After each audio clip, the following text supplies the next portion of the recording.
Marte Pereira Júnior, professor da UF, trabalha aqui no Rio de Janeiro. Antônio, fica à vontade quando você quiser começar, eu vou começar a gravar ali, qualquer coisa você fala. Tá? Tá, então agora tem que esperar você começar a gravar. Não, você pode começar.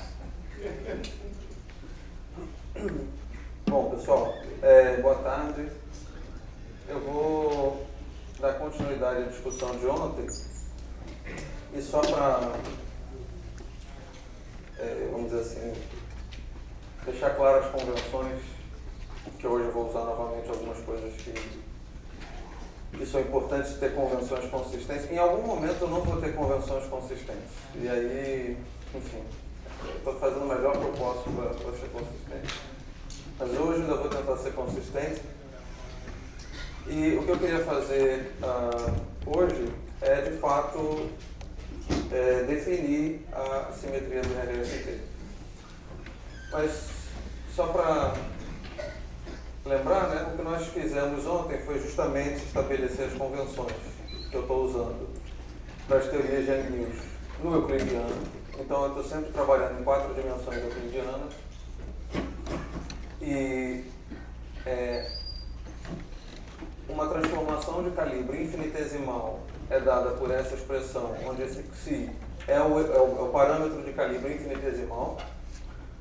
Essa derivada é derivada covariante na representação adjunta, e eu lembro que a expressão explícita de D a B é essa daqui. A, B, C, A, C, Mi. E o que nós vimos, apesar de eu não ter feito uma construção detalhada sobre o método de Fadeev-Popov, é que existe esse procedimento que nos permite introduzir uma fixação de calibre na integral de caminho, de modo que você altera o seu peso de Boltzmann, você altera a ação que entra na integral de caminho, a partir da introdução desses dois termos. Um termo que contém esse campo B, que é essencialmente um multiplicador de Lagrange, que a gente deu o nome de campo de Nakanishi-Lautrup. Às vezes eu vou falar Lautrup, Nakanishi, enfim. Eu não sei muito qual é a convenção estatisticamente falando mais aceita na literatura. E o segundo termo é o termo que envolve os gostos de Fadeev-Popov, e esse operador MAB é o chamado operador de Fadeev-Popov, que é aquele que entra naquele determinante que nós introduzimos na integral funcional. Bom, então, essa nova ação, que por enquanto eu vou chamar de ação de Fadeev-Popov, ela tem a parte original de Yang-Mills, mais o que você precisa para fixar o calibre. Lembrando que esse procedimento de fixação de calibre consistiu na introdução de uma identidade na integral funcional. Então, se tudo foi feito de maneira correta, eu não estou modificando nada a integral funcional de partida, estou apenas reescrevendo aquilo de uma forma um pouquinho mais sofisticada. Bom, e o que acontece? Agora você sai de uma teoria, que é a teoria de Yang-Mills, que você tinha um campo, que é o campo AMI, e você agora cai numa ação que contém 4 campos. Então eu vou denotar esses 4 campos por esse φ maiúsculo, que contém agora um AMI, um B, C barra, C. Então você sai de uma teoria de um campo, quer dizer, AMI eu estou chamando de um campo, mas obviamente uma lista de campos, né? Você tem vários AMIs, mas agora você tem 4 campos de naturezas distintas. Certo? Bom, ao fazer essa introdução desses campos auxiliares, né, porque lembrando, eles foram introduzidos para colocar aquele determinante, a delta funcional na ação, a gente pode fazer uma pergunta que é a seguinte, né, será que existem transformações tais que, ao relacionar esses diferentes campos, que agora são esses 4 campos, eu obtenho uma simetria dessa ação? Essa é a pergunta que você pode colocar da forma mais rasteira possível, ou seja, sem dar nenhum significado mais profundo. E, bom, se você for uma pessoa suficientemente paciente, você pode mostrar que existe um conjunto de transformações que relaciona esses campos todos e é uma simetria da ação agora, não da ação de Yang-Mills original simplesmente, mas da ação de Faddeev-Popov. Tá certo? E essa simetria é a simetria que às vezes eu vou falar de BRST ou às vezes eu vou falar simplesmente simetria BRST. BRST são as iniciais dos sobrenomes dos proponentes dessa simetria. Ela foi proposta por BRS e por T de maneira independente. BRS num artigo, dois artigos na verdade, e T num outro artigo em separado em russo. E, portanto, ficou um tempo bastante longo, vamos dizer assim, desconhecido na literatura, até que eu não me lembro quem foi agora que um dia, bom, apesar de não sei se falava russo, mas olhando para as equações do PV, falou, isso daí é a simetria do BRS, e aí virou BRST. Então, eu vou falar sobre a simetria BRST agora. Eu vou direto introduzir as transformações de BRST e a partir dessa introdução vou discutir o porquê ou como é que a gente vê de uma maneira razoavelmente simples que é uma simetria da ação de Faddeev-Popov. Então vou falar agora das transformações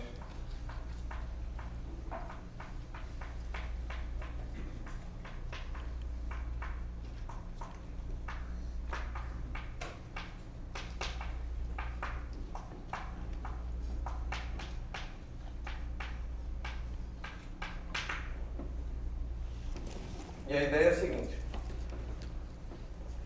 Eu vou definir as transformações da seguinte maneira. O campo A, e para distinguir a variação de A sobre uma transformação de calibre usual, que eu estou usando a letra delta, eu vou usar a letra delta com índice B, deveria botar RST do lado, mas isso vai ficar muito longo, então eu vou botar só delta B. Tá? Então delta B de AMI eu vou definir da seguinte maneira. Eu vou colocar um parâmetro, θ, e esse parâmetro vai multiplicar a seguinte expressão, menos a derivada covariante do Gauss. Depois eu tenho a transformação de BRST do próprio Gauss. E aí, de novo, introduz esse parâmetro θ e isso multiplica o seguinte, G sobre 2 F ABC CB CC, onde esse G aqui é a constante de acoplamento que comparece na ação de Yang-Mills. Lembra que ela aparece aqui na derivada covariante de maneira explícita. E além disso você tem a transformação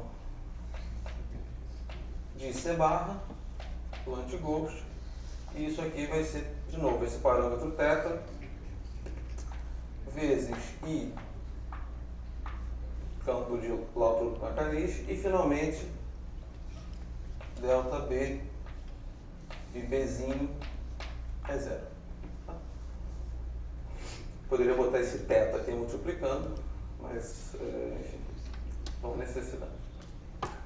Bom, em todas essas transformações aparece esse parâmetro θ, que é um parâmetro que não depende das coordenadas, não depende do ponto do espaço-tempo, é um parâmetro global. Certo? Então essas transformações aqui, que são parametrizadas por esse θ, são transformações globais. E a primeira coisa que eu quero deixar bastante claro é que olhando para essa expressão aqui, tá certo? Se você comparar formalmente essa expressão com essa expressão aqui, se você trocar xB por, pega esse θ e coloca aqui dentro, θCB, se você chamar xB de θCB, você tem formalmente a mesma transformação. Certo? Então essa transformação aqui, ela é basicamente uma transformação infinitesimal de calibre em que você substitui esse parâmetro usual da transformação de calibre pelo Ghost a menos desse parâmetro global aqui. Tá certo? Agora, esse parâmetro da transformação de calibre é, enfim, uma função comutante. É uma função, é comum, você troca, multiplica ela por outra função, troca a ordem e nada acontece. E a gente viu que os ghosts são objetos anticomutantes. Portanto, esse parâmetro θ tem que ser tal que ele também é um parâmetro anticomutante. De modo que o produto de θ com C me deu algo comutante. Tá certo?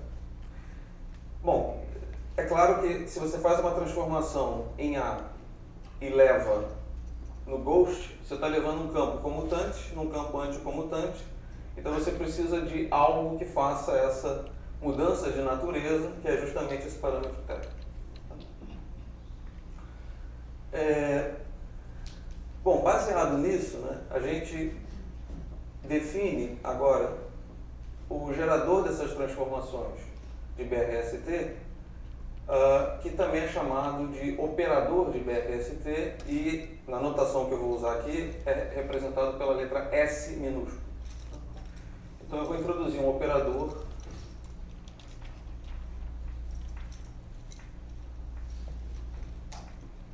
S, de modo que, de maneira absolutamente formal, se eu escrever ΔB como sendo θS, certo? Ou seja, se aqui no lado esquerdo eu trocar todos os ΔBs por θS, bom, aí você corta o os θs dos dois lados e você tem S do campo igual a alguma coisa. Então, eu posso agora escrever as transformações de BRST usando o tal operador de BRST, S,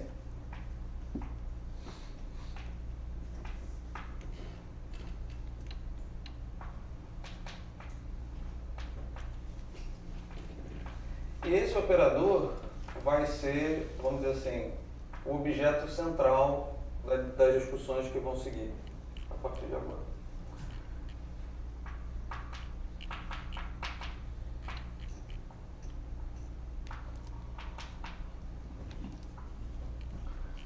Bom, antes de começar a discutir, ou seja, retomar o ponto de partida, que é justificar que essa ação é invariante por essas transformações de BRST, eu vou mencionar algumas propriedades desse operador que nos auxiliam a fazer cálculos práticos, tá certo? E lembra que esse gerador S, ou esse operador S, ele foi definido a partir dessa variação ΔB, então ele carrega propriedades que, vamos dizer assim, um operador que faz uma variação sobre um determinado funcional também carregaria. Então, por exemplo, S é um operador que atua de forma linear. Tá certo? Então, se você tem... Bom, deixa eu listar as coisas de forma organizada. Então, você tem a propriedade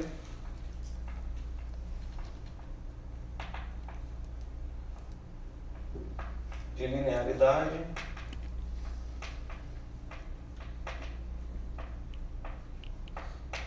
o que significa que suponha que você tenha, bom, aqui é sempre mais seguro falar de monômios de campos, então você tem produtos de campos, vamos supor, M de φ, lembrando que φ pode ser qualquer um desses campos aqui, e você tem um outro monômio N de φ. Então, se você agora tomar a soma desses monômios e atuar com o operador de BRST, então, pela propriedade de linearidade,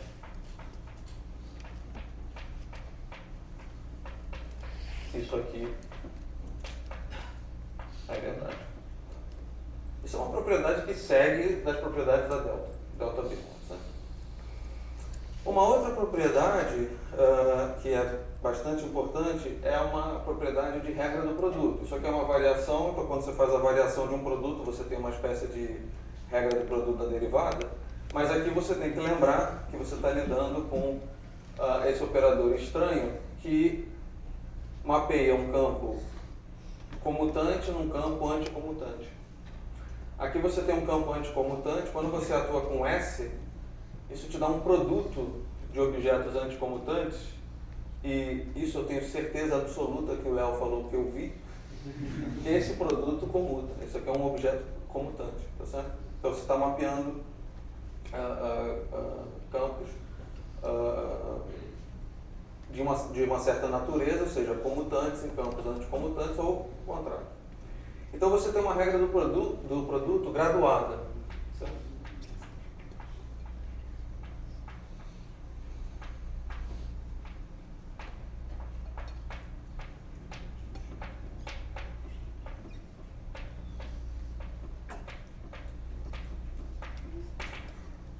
E basicamente isso aqui pode ser expresso da seguinte maneira: você tem S e agora você quer atuar com S nesse produto de monômios de campos. Você vai atuar exatamente como se você estivesse tomando a diferencial desse produto. Então você vai ter S atuando em M vezes N. E se isso fosse uma diferencial usual, você teria um sinal positivo, M, S atuando em M. Certo? Mas o S vai passar pelo M e vai decidir qual é o sinal que vem a depender da natureza do M. Então, se o M for um objeto anticomutante, como o S é um objeto que tem exatamente essa natureza de trocar campos comutantes por anticomutantes, ele vai gerar um sinal negativo. Mas se M for um monômio, ou seja, uma combinação de campos, seja comutante, quando S passar por ele, você vai ter um sinal positivo. Tá? Isso vai ficar um pouquinho mais claro. Tá? Então você vai ter algo do tipo mais, você vai ter um menos 1 aqui, e esse menos 1 vai estar elevado a uma potência que eu vou chamar simplesmente de dm. Esse d pode ser 0 ou 1, a depender da natureza de m. Então, se m for um objeto comutante, isso aqui vai ser 0. Se m for um objeto anticomutante, isso aqui vai ser 1. Certo? Então, m, s, m. Então, essa é a regra. Algumas pessoas chamam de regra de Leibniz graduada, regra do produto graduado. Mas, enfim, operacionalmente significa que você tem que tomar cuidado quando você atravessa com o operador de BRST um certo monômio. Você tem que tomar cuidado com o sinal que vem a seguir, dependendo da natureza do monômio que você está atuando com o operador de BRST. E, finalmente, uma propriedade central é a propriedade de nilpotência. Então, esse operador S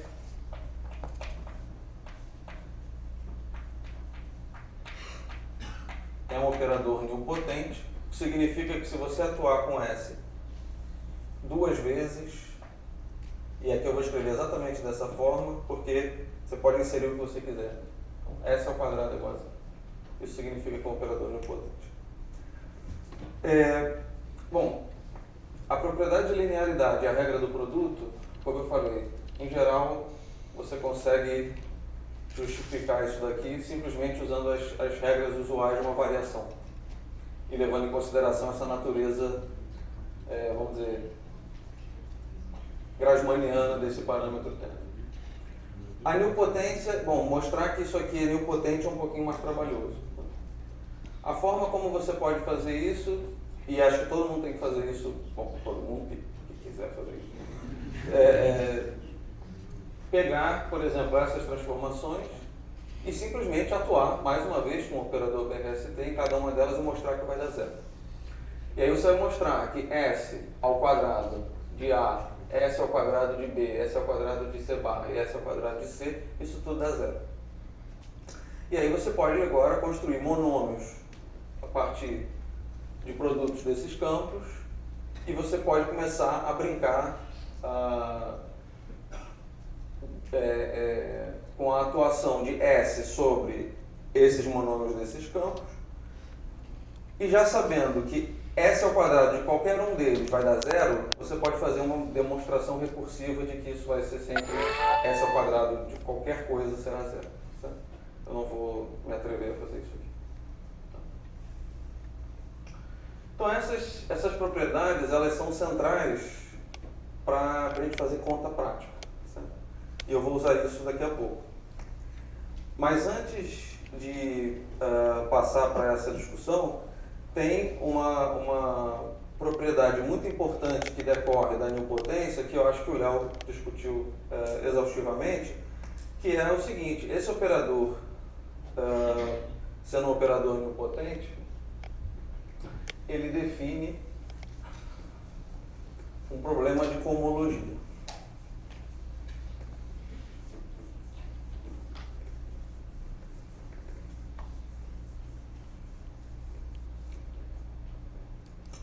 Então, suponha que você queira resolver a seguinte equação: S atuando em delta, seja lá o que delta for, é igual a zero. Bom, a solução geral dessa equação pode ser expressa da seguinte maneira: delta é igual a, certo, delta barra mais um S de lambda. Certo? Bom, certo nada, não falei uma informação essencial. Tal que S de delta barra é igual a zero, ou seja, eu estou admitindo que S batendo em delta barra vai dar zero, S quando bater em S lambda é zero pela nilpotência. E aqui, a hipótese adicional que eu tenho que fazer é que, além de ser verdade, delta barra é diferente de S de alguma coisa. Certo? Então, esse delta barra, vamos dizer assim, é o objeto que define a cohomologia do operador de BRST. Às vezes, eu não sei se isso é jargão da área, mas a gente também chama a parte não trivial da cohomologia, apesar de eu entender que a cohomologia já é a parte não trivial. Mas eu provavelmente vou falar isso também. Tá? E veja o seguinte, o que você define aqui, esse delta barra, na verdade, ele está sempre definido a menos de um S de alguma coisa e, portanto, você define classes de equivalência. Então, se você tem dois, por exemplo, delta 1 e delta 2 que pertencem à mesma classe de cohomologia, isso significa então que a diferença entre eles necessariamente é S de alguma coisa. Tá? Bom, como isso foi uma coisa que o Léo explorou com vocês na semana passada, eu só quero, não sei se eu vou usar a mesma nomenclatura que ele usou, mas eu quero aproveitar essa oportunidade só para introduzir esses nomes. Né? Um operador que pode ser expresso como delta barra, ou seja, é um operador invariante por uma transformação de BRST, mas que não é S de alguma coisa, eu vou chamar de um operador BRST fechado. Não sei se foi esse nome que você usou. Então, delta barra BRST fechado e um operador que seja da forma, enfim, uma K sendo S de alguma coisa, isso aqui é um operador BRST exato. Tá? Então, toda vez que eu me referir a um objeto que seja BRST fechado, eu estou dizendo que ele é invariante para o BRST, mas ele não é S de alguma coisa. E toda vez que eu estiver falando de um operador BRST exato, eu estou falando de um objeto que é trivialmente invariante para o BRST, por conta da nilpotência, porque ele é expresso dessa forma, ele é S de algum outro objeto. Tá bom? Ok.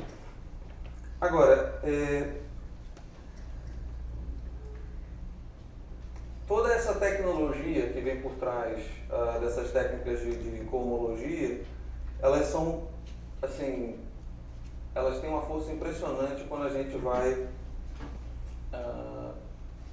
quando a gente começa a estudar as teorias de Yang-Mills sob o ponto de vista da simetria de BRST. Em particular, existe um teorema, que eu avisei isso, eu vou falar do teorema, mas não vou provar, que eu vou chamar de teorema dos dubletos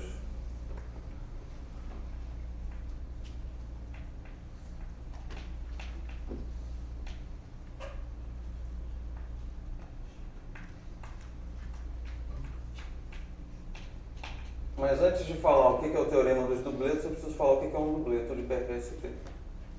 Então, dados dois campos, fontes ou parâmetros, quaisquer coisas desse tipo, que eu vou denotar por que I e Φ I. Esse índice I, ele pode ser um índice interno, pode ser um índice de cor, pode ser um índice de Lorentz, pode ser simplesmente o argumento dependência em X, tá certo? Então é só um índice coletivo e eu digo que esses caras formam, e isso aqui não precisa ser só campo, né? Como eu falei, isso pode ser fonte também, isso pode ser parâmetro.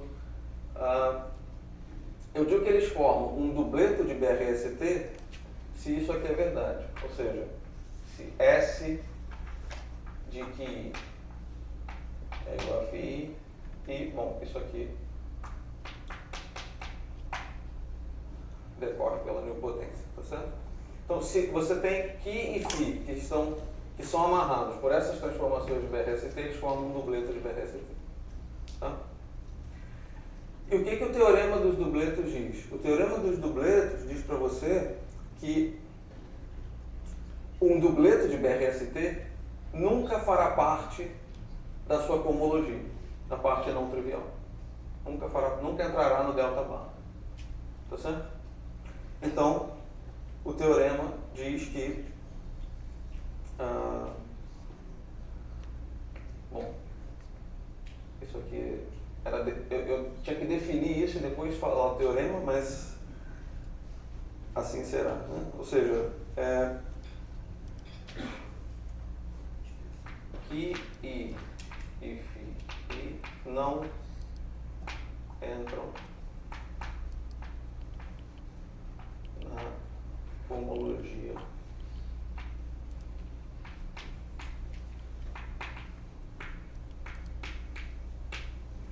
tá?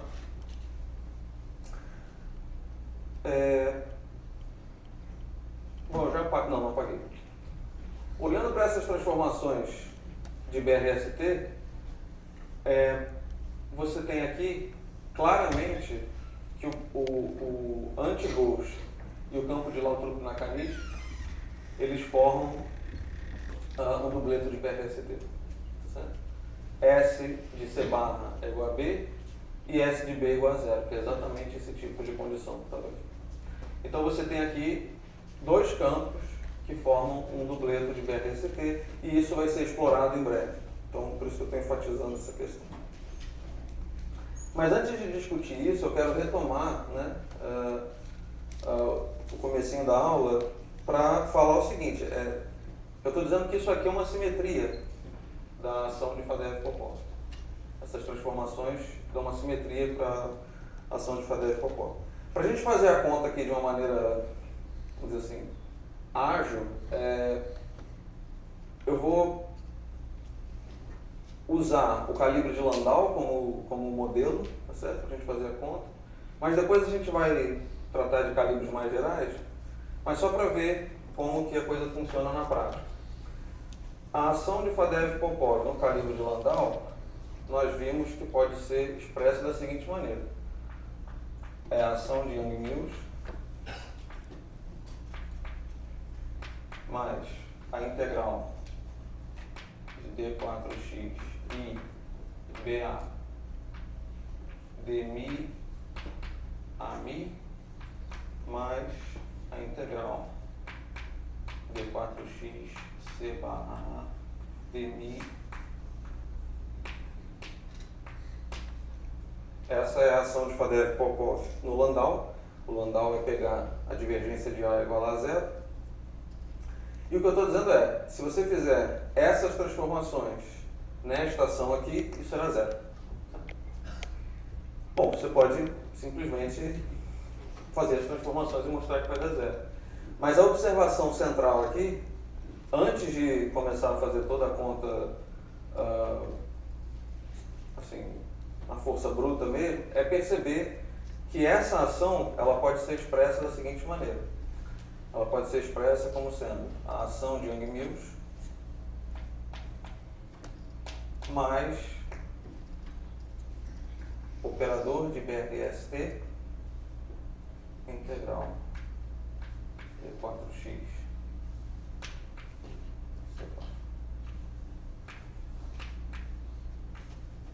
Recording in progress. Não fui eu. Eu ia perguntar então quem foi, com aquela musiquinha do ônibus e aí. Provavelmente o CPF começou a gravar agora. Ah. Essa é uma das razões para eu estar gravando. Entendi. Que fique registrado. Para deixar registrado. Então, eu estou dizendo, esta ação pode ser escrita dessa forma. Bom, eu tenho que mostrar isso. Mas antes de mostrar isso, se eu consigo escrever a ação dessa forma, a invariância por BRST fica bastante limpa. Pelo seguinte, atue com S sobre a ação de Fadeev-Popov. Então você terá, quando eu falo S, agora eu estou falando do operador de BRST. Você terá S atuando na ação de Young-Mills. Mas lembra, a ação de Young-Mills só depende do campo A. E a transformação de A é basicamente uma transformação de calibre infinitesimal, trocando o parâmetro de calibre pelo Gauss. Ora, isso aqui por definição é invariância de calibre. Então S da ação de Young-Mills é zero. Zero ponto.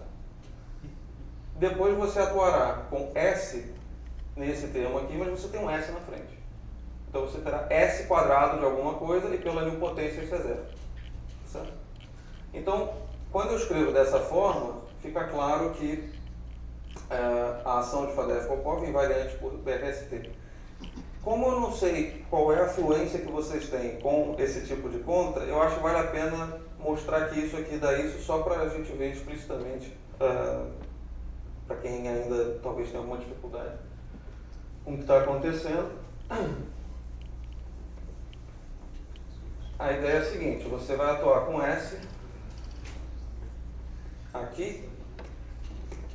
Bom, eu vou falar em informações práticas, ou seja, como se faz a conta.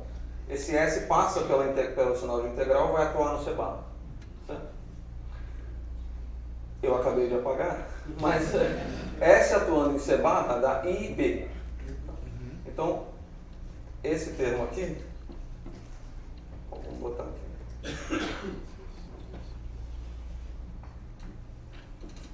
Esse termo aqui vai ser integral D4x, e aí eu tenho S atuando em C barra, isso vai me dar IBA. Agora eu vou usar a regra do produto, né? Então, atuei no primeiro campo, deu IBA, multiplico por isto aqui, isso dá DMI, e agora eu tenho que passar o S a atuar no segundo termo. C barra é um campo anticomutante. S é um operador anticomutante. Então, quando eu atravessar o C barra com S, eu ganho um sinal negativo. Certo? Então, eu vou ganhar aqui um sinal negativo. Tenho um C barra A. O S atravessa a derivada. E aqui eu tenho S de A. S de A é menos a derivada covariante de C. Tá certo? Bom, eu tenho esse menos aqui, isso vira mais derivada covariante de C, que é exatamente, eu espero, está escrito aqui. Certo? Então, com isso fica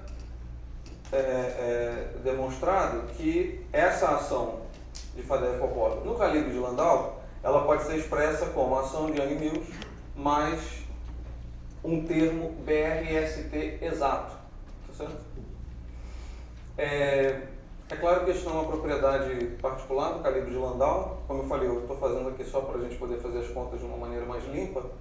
Mas, na verdade, o procedimento de fixação de calibre, que dá a ação de Fadeev-Popov, onde aqui você trocaria por uma condição de calibre qualquer e aqui pelo operador de Fadeev-Popov correspondente, isso te dá essa combinação que pode ser sempre expressa como um termo BRST exato. Tá certo? Então, a fixação de calibre, agora já tentando migrar um pouco para a linguagem do BRST, ela pode ser pensada como o seguinte: você começa com a ação de Young-Mills e você adiciona à ação de Young-Mills um termo BRST exato. Certo?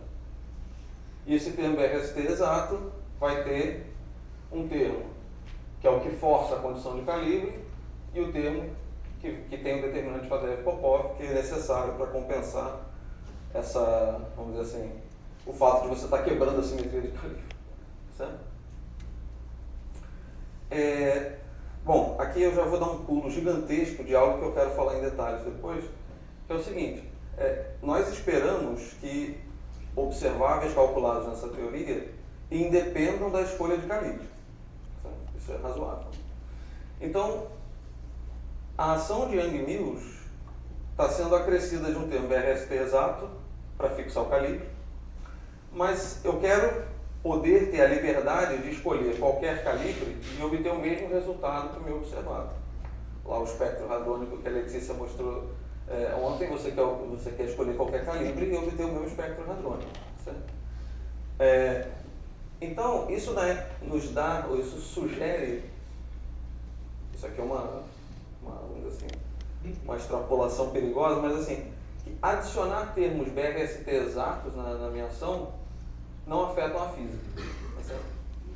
Porque aqui eu estou adicionando o termo BRST exato, que vem com uma fixação de calibre, e isso não está alterando a física. Não está alterando, eu não mostrei que não está alterando, mas eu espero que não altere. Tá certo? Então, a gente vai ver que, na verdade, você pode provar isso. Tá? Você pode provar que, se você mudar a condição de calibre aqui, você não muda o observável.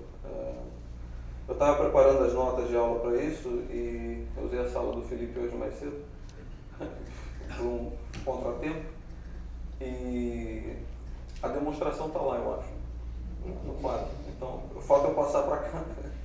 Mas significa que eu não podia pagar, então, né?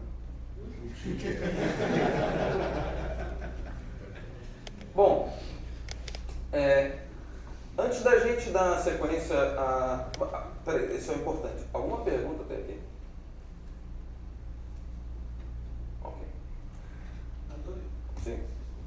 Esse operador, é nilpotente. Então não tem inversa. Inversa o S? O S. Mas o que você quer dizer com inversa do S? Ele é uma operação de simetria, seria? Sim, ele é o gerador de uma transformação de simetria. Isso, mas não possui inversa, porque esse quadrado zero, se tivesse inversa, seria nulo.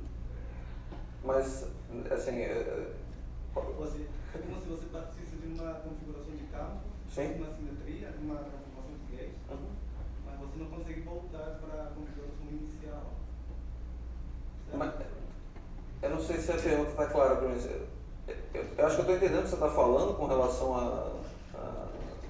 à nilpotência, mas a única observação que me interessa nesse momento é que eu estou definindo essa simetria e eu vou, vamos dizer assim, mostrar consequências dela. Isso. Mas do ponto de vista físico, eu estou lidando com uma série de campos auxiliares que, enfim, não tem nenhum sentido físico particular. Sim, é porque eu estava pensando que essa simetria é a formação do grupo. Então, para ser grupo, tem que ter a identidade, tem que ter a inversa. Mas se nilpotente fosse uma capítulo, não teria inversa. Não sei. É outra coisa. Eu não sei, assim... Mas, Antônio, deixa eu perguntar para você, eu entendi.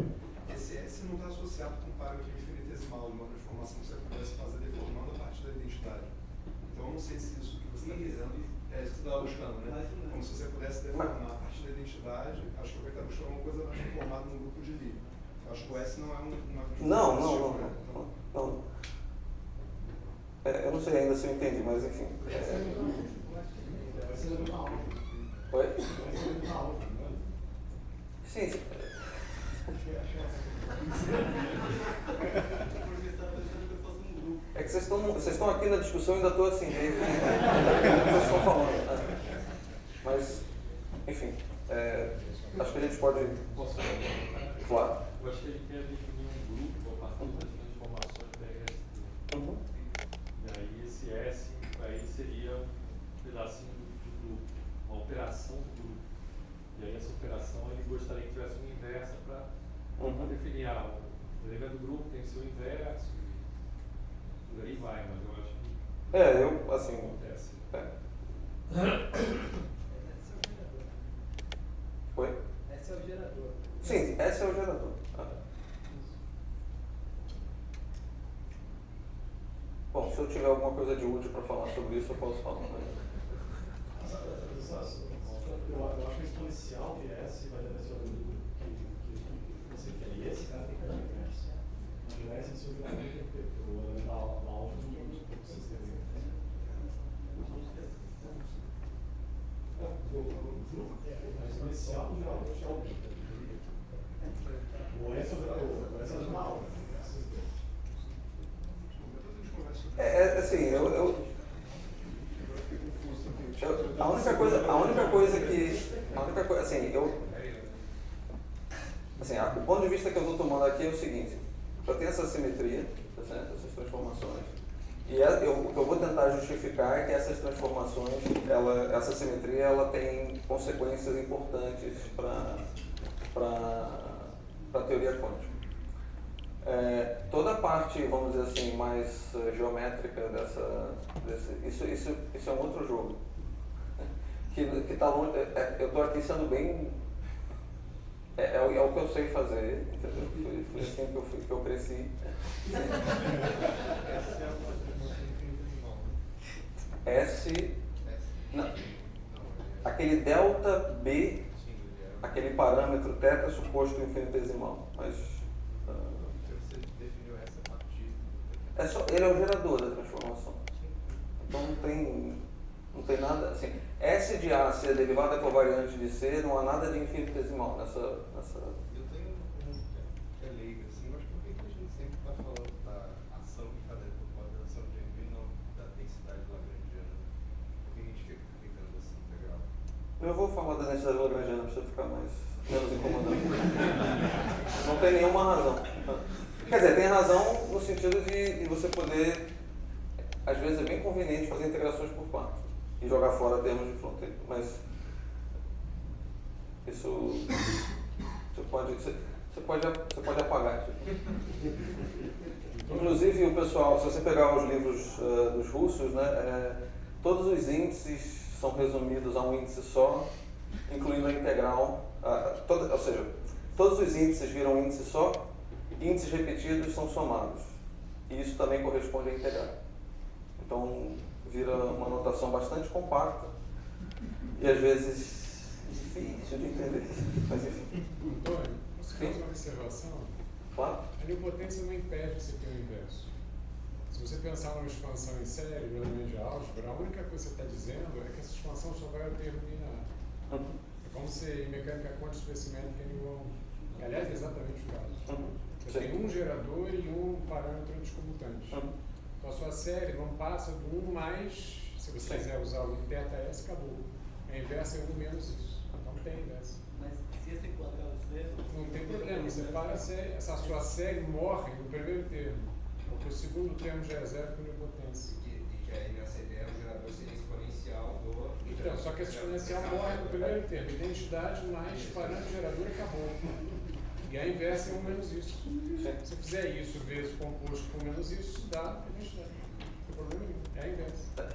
Assim, acho que a minha dificuldade, eu acho que agora que você falou deixou um pouco mais claro para mim, porque, assim, no sentido de.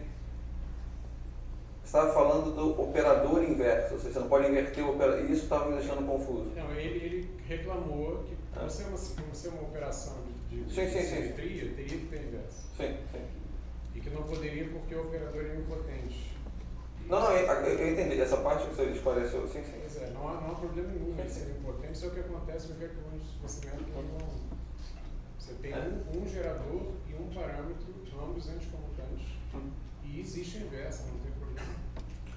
Assim, bom, falando sobre isso que o Álvaro acabou de mencionar, eu vou usar bastante essa propriedade, na verdade, em algum momento mais para frente. Mas eu realmente estava pensando uma coisa bastante diferente do que... Então, assim, a discussão estava indo para um caminho, eu estava realmente completamente perdido. O teorema dos Guts, ele não é autocontente pelo fato de que ele é imediatamente um objeto ressaturizado? O φ é um termo... Ele vai ser imediatamente um objeto ressaturizado. Alguma coisa. Então, esse teorema não seria imediato? Bom, eu não sei se é imediato. Existe uma demonstração, a demonstração não é imediata. Mas se você acha imediato... Como eu não estou demonstrando, eu acho que isso está...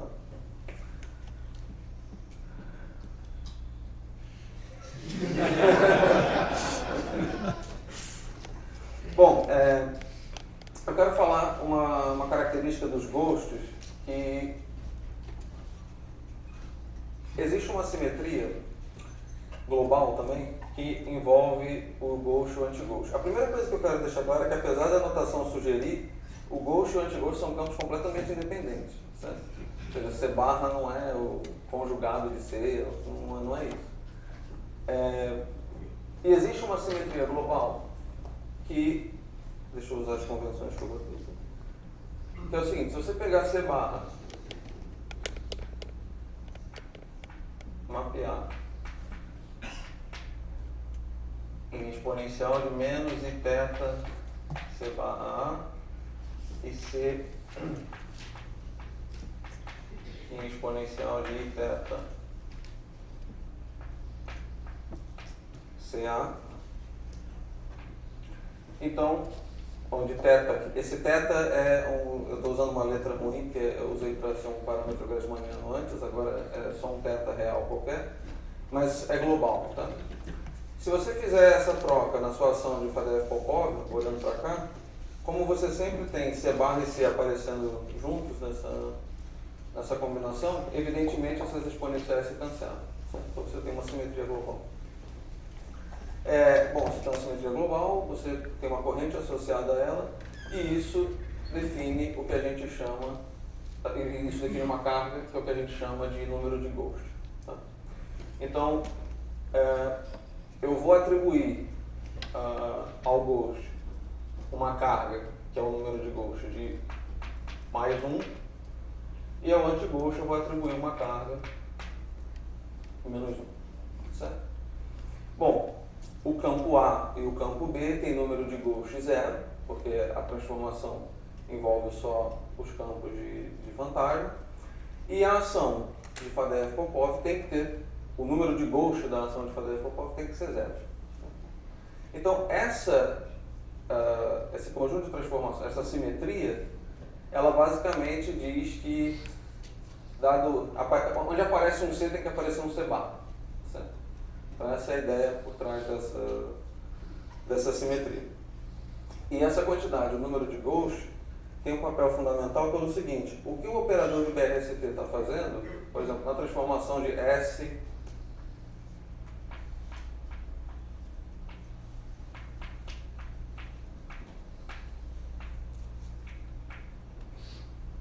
atuando em A me dá um ghost. Bom, o lado direito dessa equação tem um número de ghost não nulo, que é o C, que vem do C. E, portanto, o lado esquerdo também tem que ter um número de ghost mais 1, e evidentemente que esse número de ghost não vem do A. Então eu atribuo um número de ghost ao operador de BRST. Então é exatamente essa propriedade que dá esse caráter graduado ao operador de BRST. Igual quando você tem uma derivada exterior, que você atua numa 1 forma e vira 2 forma. Tá certo? Então, quando você atua com o operador de BRST no campo, você aumenta o número de ghosts desse campo. Tá certo? Essa é a ideia.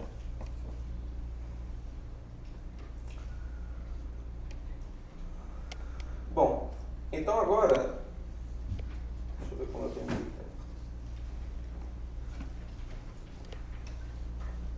Eu quero fazer uns comentários. Eu estou mais ou menos introduzindo os elementos básicos para poder chegar no que eu vou chamar de quantização BRST, que para isso eu preciso introduzir algo.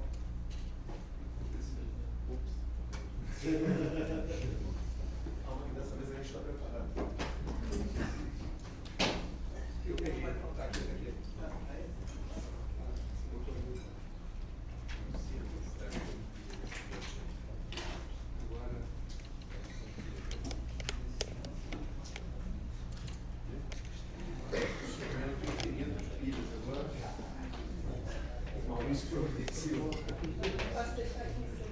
Não, não é não, cara, porque essas 16 podem virar 4, 6, não sei.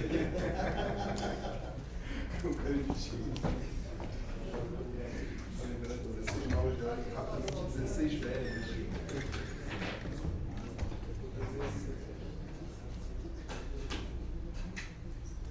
Eles são novos?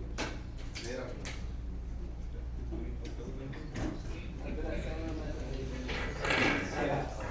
O chocolate diminuiu, a duração dura menos, tá? A lista.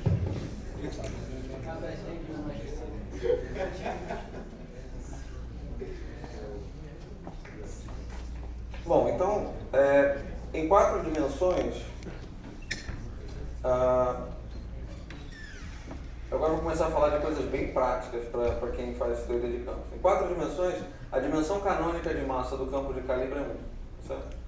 Então eu vou escrever assim, dimensão canônica de massa de A é igual a 1. E olhando para esse exemplo aqui do calibre de Landau, esse objeto, que é esse funcional que fixa o calibre, dmi, tem a derivada também tem dimensão canônica de massa igual a 1, A tem dimensão canônica de massa igual a 1, então esse objeto, como um todo, tem dimensão canônica de massa igual a 2. Portanto, como a condição de calibre vem acompanhada do campo B, tá certo? Por razões dimensionais, o campo B também terá dimensão canônica de massa igual a 2. Certo? Em 4 dimensões. Tá? Então, a dimensão canônica de massa de B é igual a 2. E agora notem o seguinte, né? Aqui eu tenho S atuando em A, e isso resulta numa derivada batendo em C. A derivada carrega a dimensão canônica de massa 1 e o campo A tem dimensão canônica de massa 1. Portanto, eu vou atribuir dimensão canônica de massa para o Gauss igual a 0.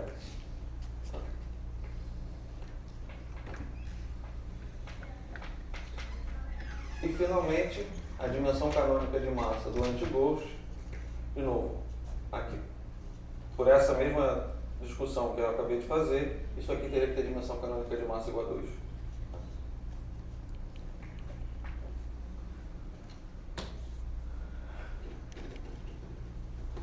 Então, eu estou atribuindo esses números que tem a ver com a dimensão canônica de massa, e agora eu vou também fazer uma lista do número de Gauss, certo? Então, o número de Gauss, eu vou chamar dessa forma. O número de Gauss de A é 0, o número de Gauss de B é 0, o número de Gauss de C é mais 1 e o número de Gauss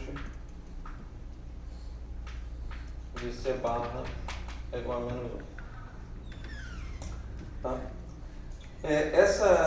Isso aqui não é uma listagem, enfim, completamente aleatória, é porque agora eu vou propor a seguinte pergunta, né? Ou seja, nós partimos da integral funcional para a ação de Young-Mills, fizemos o método de Fadeev-Popov e o que nós construímos aqui foi uma ação com calibre fixado que introduziu campos extras, que foram C/C e B, e essa ação invariante pelas transformações de BRST. Eu agora vou simplesmente esquecer essa discussão do Fadeev-Popov e vou fazer a seguinte pergunta. Vamos partir de uma teoria em que eu tenha como campos fundamentais o A, o B, o C' e o C. Certo? Então eu tenho esses quatro campos fundamentais. E a simetria fundamental dessa teoria é o BRST. Então eu estou invertendo a lógica. Ou seja, antes o BRST nascia do Fadeev-Popov, agora eu estou começando com o BRST e começando com os quatro campos de cá. A pergunta é, qual é a ação mais geral possível que eu posso construir? Tá certo? Então, deixa eu tentar reformular aqui, ou falar mais uma vez para a mensagem ficar um pouco mais clara. Nós partimos de Yang-Mills, e aí, por toda aquela discussão usual, nós fixamos o calibre. Certo? Fixamos o calibre a lá Fadeev-Popov, obtivemos uma ação invariante por BRST, que foi assim, uma coisa que a gente estava andando e tropeçou, né? Ou seja, tem essa simetria. Introduzimos esses campos auxiliares, os Ghosts e o Nakanishi-Lautrou, como, vamos dizer assim, objetos convenientes para escrever tudo na forma de uma ação, tá certo? Que dá conta dessa fixação de calibre. E agora a pergunta é, tudo bem, vamos fazer aquelas coisas bem de assuntos avançados quando você já sabe a resposta. Vamos fazer de conta que em um planeta muito distante as pessoas conhecessem os campos A, B, C/C e elas quisessem descobrir qual é a teoria, vamos dizer assim, mais geral possível, invariante por BRST, porque eles foram, assim, é a simetria sagrada deles. E, claro, com algumas hipóteses adicionais, como por exemplo, eu quero que a minha ação seja uma ação local, eu quero que seja uma ação polinomial, eu quero que ela seja renormalizável por power counting, toda aquela história que a gente quer de uma ação para pelo menos tentar começar a fazer alguma coisa. Tá? E o que eu quero tentar mostrar é que, por incrível que pareça, você não tem muita opção. Você acaba caindo em algo dessa forma aqui. Só que, na verdade, você cai numa coisa dessa forma aqui um pouquinho mais geral. E esse um pouquinho mais geral é que é, vamos dizer assim, o passo central, né? O passo essencial dessa... Por isso que eu estou fazendo isso. Então, eu vou agora, em sua homenagem, parar de falar de ação e falar de Lagrangiano.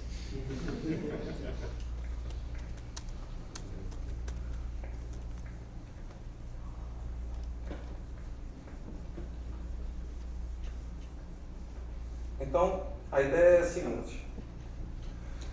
Eu quero construir. Eu tenho essa lista de campos com aqueles números quânticos lá, com dimensão canônica de massa e número de Gauss. Eu tenho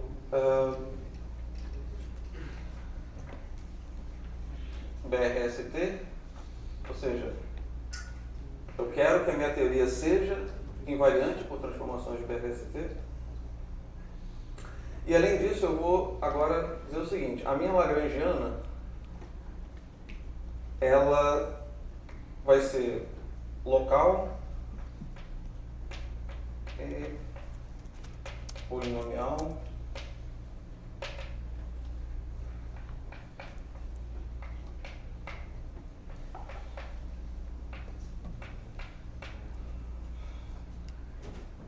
em φ e derivadas, né? Além disso, eu vou admitir que essa lagrangiana, como ela vai estar numa ação, ela tem que ter dimensão canônica de massa igual a 4. Certo? Então, L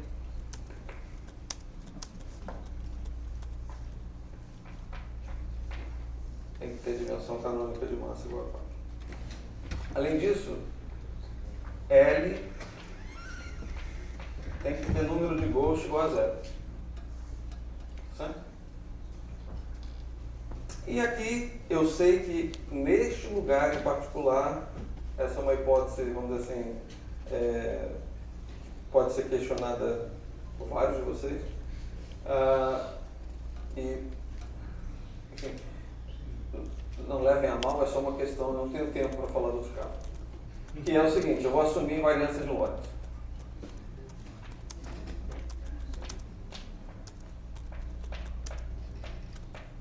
E aqui, quando eu falo invariância de Lorentz, eu estou falando de invariância manifesta, ou seja,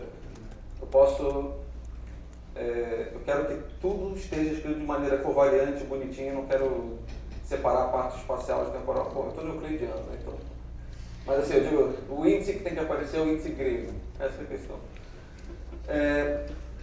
E também, eu poderia adicionar aqui, mas essa não é uma questão que talvez preocupe tanto vocês nesse momento, eu também quero invariância de cor manifesta, tá certo? Ou seja, o índice interno também tem que ser...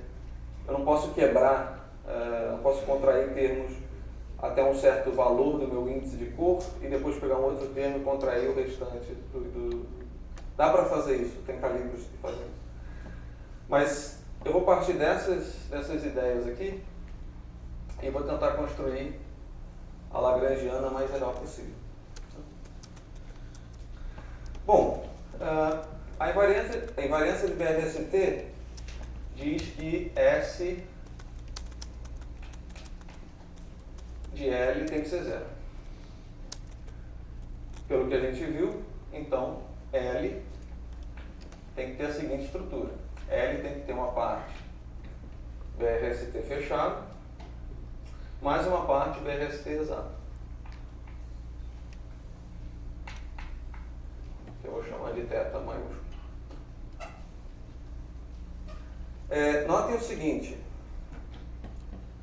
O operador de BRST, como a gente viu aqui, ele necessariamente carrega um número de Gauss, mais um. Certo? E como a minha hipótese é que essa lagrangiana tem número de Gauss igual a 0, então esse cara aqui, esse θ que aqui está, tem que ter um número de Gauss menos 1. Tá bom? Então, a primeira coisa...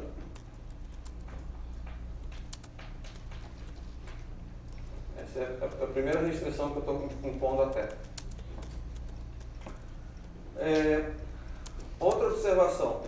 Os campos C barra e B formam um dupleto. Se eles formam um dupleto, então eles só podem comparecer nessa parte aqui. Eles não podem estar na parte não trivial. Tá certo? Esse é o que o teorema do dupleto garante. Bom, eu não posso ter C barra aqui. Mas eu tenho que ter número de Gauss igual a 0. Então, C poderia entrar aqui, em tese. Mas como o número de Gauss tem que ser 0, e o C barra não pode entrar aqui, então não pode entrar C também em L0. Tá certo? Então, eu estou eliminando a possibilidade de L0 conter C barra e B pelo teorema do dupleto. E estou eliminando a possibilidade de L0 conter o C pela conservação do número de Gauss. Então, L0 só pode depender do campo A. Tá? Então, essas são algumas restrições que decorrem diretamente da nossa, vamos dizer assim, da nossa discussão a respeito da estrutura do BRST. E agora eu preciso, ou eu quero, né, na verdade, construir a forma mais geral possível para θ. Uma outra coisa que eu vou fazer é o seguinte: qualquer parâmetro que eu posso introduzir parâmetros, tá certo? Mas eu vou sempre respeitar o power count. Nunca vou introduzir parâmetros com dimensão de massa negativa. Então, olha só, esse cara tem que ter esse θ, como ele tem que ter número de Gauss menos 1, a primeira coisa que eu vou fazer vai ser escrever esse cara da seguinte forma: C bar, eu tenho que ter número de Gauss menos 1, então tem que ter um C bar nessa história, certo? Vezes alguma coisa que eu vou chamar de gama. Esse gama, em princípio, pode ser função de A, B, C bar e C. Tá?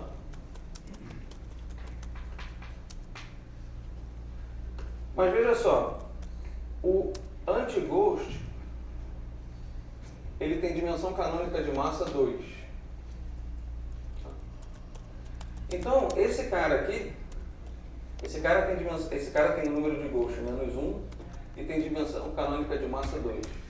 Então, esse cara aqui tem que ser construído de modo que ele tenha dimensão canônica de massa 2 e número de Gauss 0. Certo? De modo que isso aqui no final do dia tem a dimensão canônica de massa 4 e número de Gauss menos 1, por conta desse cara. Tá bom? Bom, agora eu tenho que pensar em todos os termos que eu posso escrever nesse gama aqui, para esse gama. Usando os campos e derivados, basicamente. Bom, existe certamente uma combinação que a gente pode colocar, que a gente já sabe, pode colocar, como por exemplo,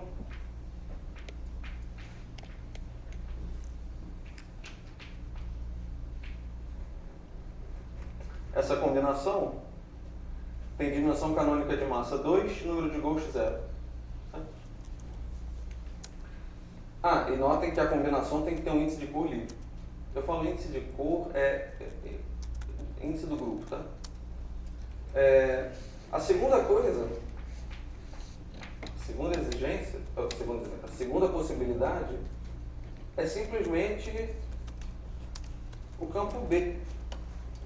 O campo B, ele carrega um índice livre de grupo, ele tem dimensão canônica de massa 2 e ele tem número de Gauss 0. Então B pode estar aqui. E aí você tem que sentar e fazer uma lista exaustiva de termos. O que pode, o que não pode. Algumas coisas vocês vão ver, que vocês vão combinar e falar assim, achei mais um, aí você vai ver que dá 0, porque vai ter que contrair com constante de estrutura, aquela coisa toda. Então, assumindo que vocês vão fazer isso, pensar bastante sobre a lista. Aliás, isso é uma boa coisa para automatizar. Por exemplo, no matemática e tal, você pode definir essas variáveis e pedir para gerar a lista mais geral possível de termos e um abraço. A outra possibilidade é você ter algo do tipo, tem que ter número de Gauss 0. Então eu posso combinar um Gauss com anti-Gauss. Tá certo? Então, só que eu tenho que ter um índice de cor livre. Então não basta eu contrair um anti-Gauss com Gauss. Mas eu tenho um objeto que me dá um índice de cor livre, que é a constante de estrutura. Então se eu contrair um anti-Gauss e um Gauss com uma constante de estrutura FABC, eu tenho exatamente um objeto de dimensão canônica de massa 2, número de Gauss 0 e um índice de cor livre. Tá certo?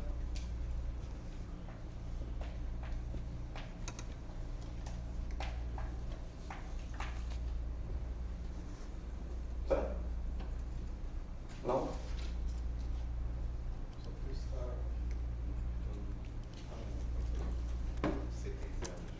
Dimensão canônica de massa 0, dimensão canônica de massa 2, número de Gauss 0. Não há nenhuma razão para não colocar. Bom, então, e aí eu vou dizer o seguinte, essa é a lista que eu sei montar. Qualquer coisa a partir daqui vai zerar por propriedade de antissimetria ou, enfim.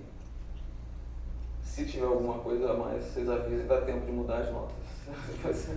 Mas eu acho que não vai alterar a moral da história. Então, eu estou aqui construindo, eu vou construir a forma mais geral desse gama. E vai ser a seguinte, eu posso botar agora um parâmetro na frente de cada objeto desse, depois eu posso fatorar um desses parâmetros, não vai poder ser zero mesmo, senão não faz o menor sentido. Então eu vou escolher o parâmetro na frente de DMAMI igual a 1. Certo? E aqui eu vou botar parâmetros na frente desses dois caras. As convenções que eu escolhi foram as seguintes. Então eu tenho DMAMI menos, aí aqui, essa escolha em particular é porque eu sei onde isso vai dar, mas você pode botar simplesmente um parâmetro à sua escolha. Menos I alfa sobre 2, BA. Por que eu botei I alfa sobre 2? Bom, porque no final das contas eu quero um alfa real e esse I vai ser importante para isso, mas enfim. Você poderia simplesmente botar alfa e acabou. Tá? Mas, e aqui de novo, por uma questão de conveniência futura,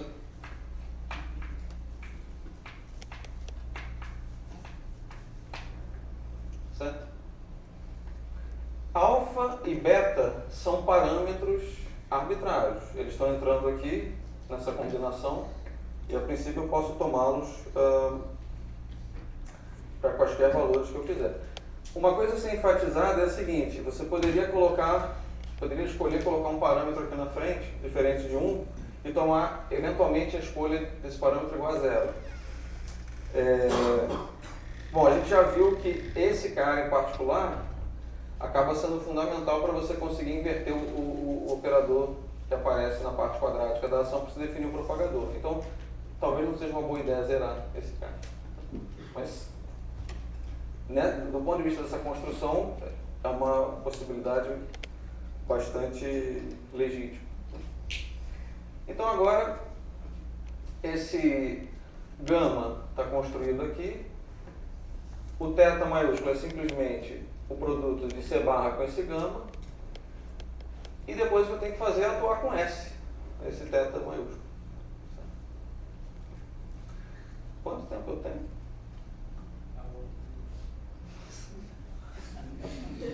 Acabou? Não. Ah. 11 minutos. 11?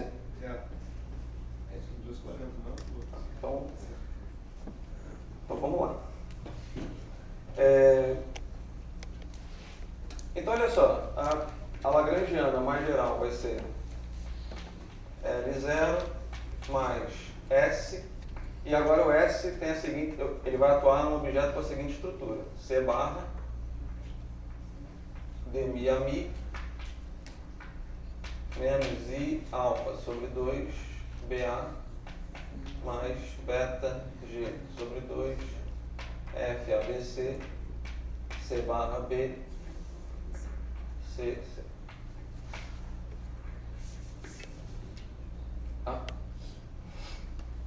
Bom, agora é por isso que 11 minutos acho que é importante. Você tem que atuar com S nisso aqui.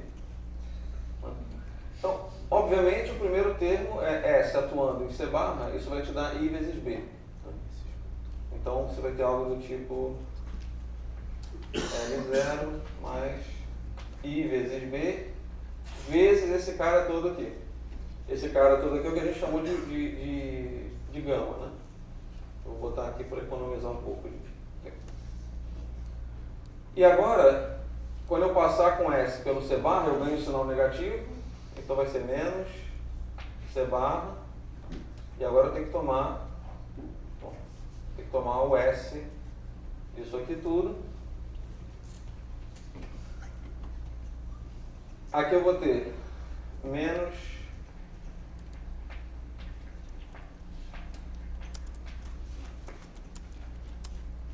derivada ordinária, derivada covariante atuando em C, que é o termo usual que a gente já tinha. Aqui o S vai bater no B, isso dá 0. Certo? E depois eu tenho o S atuando aqui. E quando o S atuar aqui, eu tenho que tomar cuidado porque eu estou carregando um sinal negativo, né, que é esse cara daqui. Mas depois eu vou bater com S em C barra, isso vai virar um B. Tá certo? Mas quando o S passar por C barra, eu ganho mais um sinal negativo. Né? E depois vai bater em C. Então eu vou ter o seguinte, eu vou ter mais B G sobre 2. Já vou botar um I aqui fora. F, A, B, C, B, B, C. E agora eu ganho um outro sinal negativo, porque eu estou passando o S por esse C barra aqui. E vai bater em C, C. Quando bater em C, C vai aparecer um G sobre 2, F, A, B, C e C, C.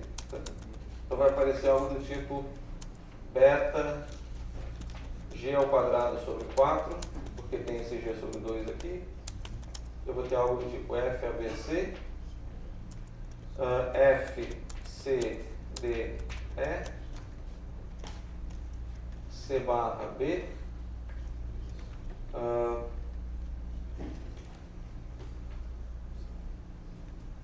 C barra B, C, D, C, E. Tá bom? Então, esse é o objeto que você obtém a partir da atuação do S nesse θ aqui. Notem o seguinte, aqui eu tenho um termo que é exatamente o termo que eu tinha, que eu obtive no método de Faddeev-Popov usual, né? Ou seja, aqui está o objeto parecido com o operador de Faddeev-Popov no Landau. Mas agora eu tenho esses dois termos que contêm, primeiro, um cara que tem C barra, B e C. Ou seja, eu tenho um vértice, que é um termo de interação que envolve gauche, anti-gauche e o B. Que isso era uma coisa que não entrava antes, porque o B era só um multiplicador de Lagrange que eu colocava na ação. E além disso, eu tenho um termo que é C barra, C e C. Tem um termo quártico nos gauches. Certo? Esses termos, eles são permitidos por esses critérios aqui, mas eles são, do ponto de vista do método de Faddeev-Popov, você vai ter um determinante que depende lá do seu campo A, você vai exponenciar esse cara, os gauches vão sempre entrar na sua ação em formas bilineares. Você vai ter C barra, operador dependente do campo de calibre, C. Você não vai gerar esse tipo de coisa aqui. Então, esse método, ou esse procedimento, ele generaliza o procedimento de Faddeev-Popov no sentido de ele te dá a possibilidade de definir um calibre, vamos dizer assim, mais geral do que o que você obteria pelo método de Faddeev-Popov. E pelas razões que vão ficar claras, espero em algum momento, é uma escolha completamente legítima de calibre, porque isso não vai afetar o valor esperado do observado. Certo? Então, o fato de eu ter começado a construir a Lagrangiana dessa forma, uma forma fechada, mas uma forma exata, e essa forma exata ter essa forma aqui mais geral, que não é a mesma, ou não pode ser obtida via o método de Faddeev-Popov, isso generaliza o método de Faddeev-Popov e é chamado, assim, em alguma parte da literatura, de quantização BRST, simplesmente. Certo? Ou seja, eu parto da minha ação, escrevo a condição de calibre mais geral possível, satisfazendo os critérios, esse tipo de critério, e chego nessa forma da ação. Eu poderia relaxar alguns critérios aqui. Por exemplo, eu posso admitir que nesse termo, posso ainda dizer que a teoria é invariante de Lorentz, mas eu posso permitir que esse θ admita termos que não sejam manifestamente invariantes de Lorentz, para você construir, por exemplo, calibres do tipo puro, ou tipo axial. Eu também posso relaxar a hipótese de que isso aqui tem que ser manifestamente invariante de cor e construir calibres do tipo calibres abeliano maximal, etc. Você pode generalizar isso simplesmente relaxando essas condições aqui. Mas nos poucos, não sei quantos minutos, 4. Fica faltando determinar quem é L0. Ou seja, quem é a forma fechada da Lagrangiana. E, de acordo com a nossa discussão, L0 tem que ser um objeto invariante de BRST, mas só depende de A. Então, em essência, o que você está exigindo é que seja invariante de calibre. Tem que ter dimensão canônica de massa igual a 4, e é um resultado bem conhecido que você tem duas opções, basicamente. Você tem M-Mills, a ação de M-Mills, ou a Lagrangiana de M-Mills. Então, L0 pode ser. Eu vou botar aqui já 1/4. E você pode ter um outro termo, que é esse aqui.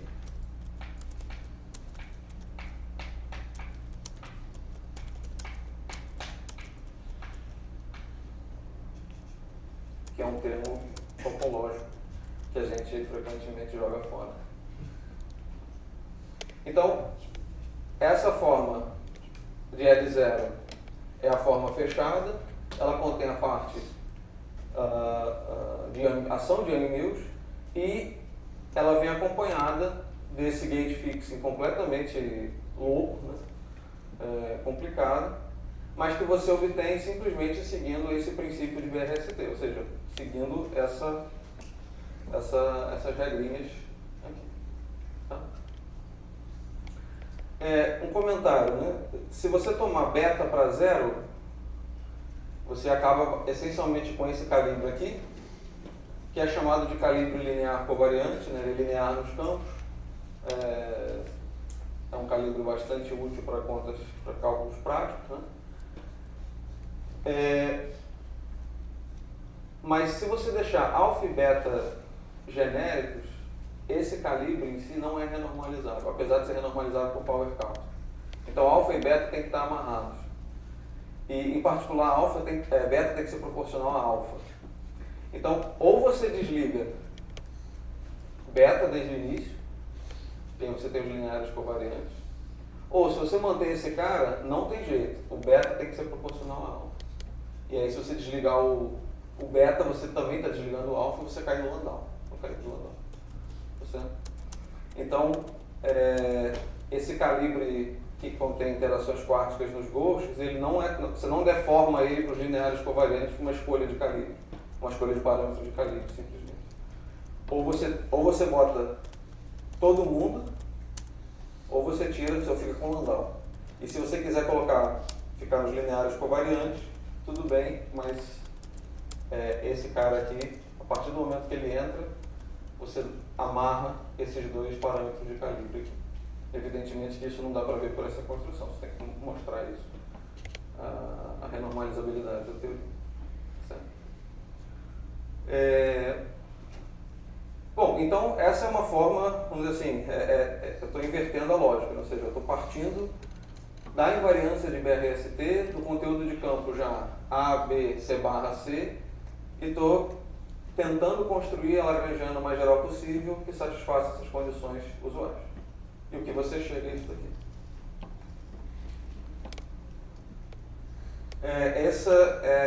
Esse resultado é um resultado que, bom, eu vou botar a referência depois com calma, mas esse é um resultado que vocês podem encontrar no paper do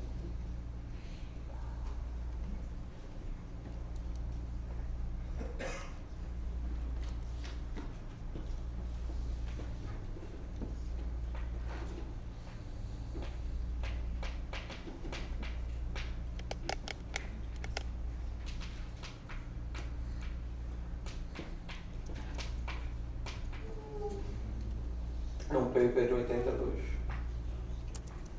um Nuclear Physics. Só um comentário final é que, na verdade, nesse paper eles também usam a invariância de anti-BRST, que é um troço que eu não falei. Então eles propõem a lagrangiana mais geral possível, invariante por BRST e por anti-BRST. Isso gera modificações nessa história. Mas a ideia é exatamente a mesma. Acho que é um bom momento para... Né? Organização autônoma.